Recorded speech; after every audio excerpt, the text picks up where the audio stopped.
Right, good morning, ladies and gentlemen. Can I welcome you to this, the 24th meeting in 2012 of the Economy, Energy and Tourism Committee. And I can remind everyone, please, to turn off their mobile phones and other electronic devices. We have 3 items on the agenda this morning.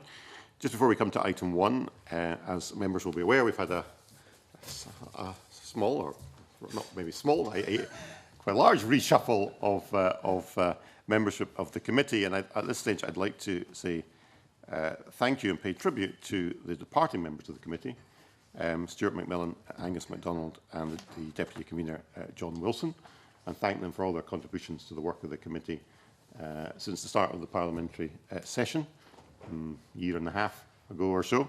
I certainly enjoyed having them on the committee and enjoyed the way they contributed, and I was very grateful to them for their support. I'm particularly grateful to John Wilson as Deputy Convener for all his able assistance to me behind the scenes. And I'm sure we wish them well in their new pastures onto which they have gone. And I'd like to warmly welcome our 3 new members, Marco Biaggi, Dennis Robertson and David Torrance. Thank you for joining us, and we look forward to working with yourselves. So we'll move on to item number 1. Yes. I have 2 points of order from the last session. You know, in this spirit of amity, I'm afraid I have to raise these 2 points. One is, and you will know from the copies of the letter I've sent to the Cabinet Secretary, that I believe this committee was misled in a question which is in the official report the 20th of June, where the Cabinet Secretary asked the question about subsidies for nuclear energy. It said there would be no such thing. We know that to be manifestly untrue. And as I have not yet received a response, and I anticipate not receiving one, I think it might be propitious for you as convener to send a letter to him asking him to clarify his statement. That's the first point of order. Second point of order is I think we, as a committee, have prided ourselves on ensuring that we are looking for clear evidence, and I will not go down the I am the evidence route.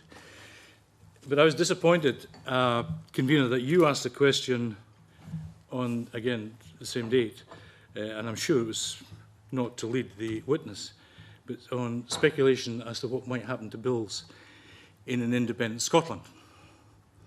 As I say, this committee, and I certainly, as part of it, has prided itself on seeking bona fide evidence and not seeking speculation. I think that was regrettable. I'm not anticipating that you will retract that, but I ask going forward that we base our questions on the best evidence we can get and not speculation. Well, thank you for your points, Mr. Brodie.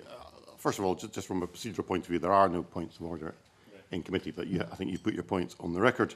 In relation to the evidence, which I'm assuming you're referring to the evidence given by Ed Davey, the Secretary of State, I'm content as convener to write to him to seek clarification on those points if you haven't had a reply. In relation to the second point you make, as convener of this committee, I have observed all committee members at different times making or pursuing robust lines of questioning the witnesses and pursuing issues of various political direction, and I think we need to all exercise our judgment as to what is appropriate and what is not. And in that spirit, I do not regard my line of questioning to Mr. Davey as in any way inappropriate. Right, perhaps we can move on, and I will start by inviting the new members if they wish to declare any relevant interests. Mr. Biaggi, do you want to start?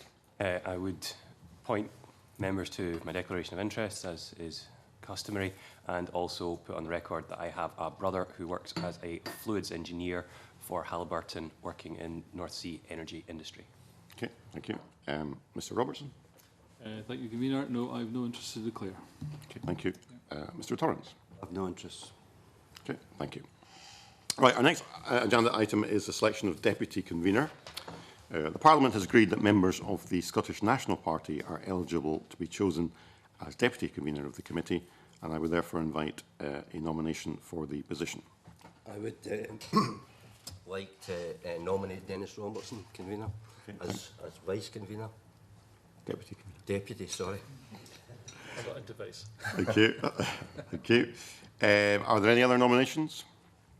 Okay, if there are no other nominations, I would ask the committee to agree that Dennis Robertson be chosen as the Deputy Convener of the Economy, Energy and Tourism Committee. Are we agreed? Great. Excellent. Congratulations, Dennis, on your appointment. Yep. And that concludes the public part of the meeting, and we will now move into private session.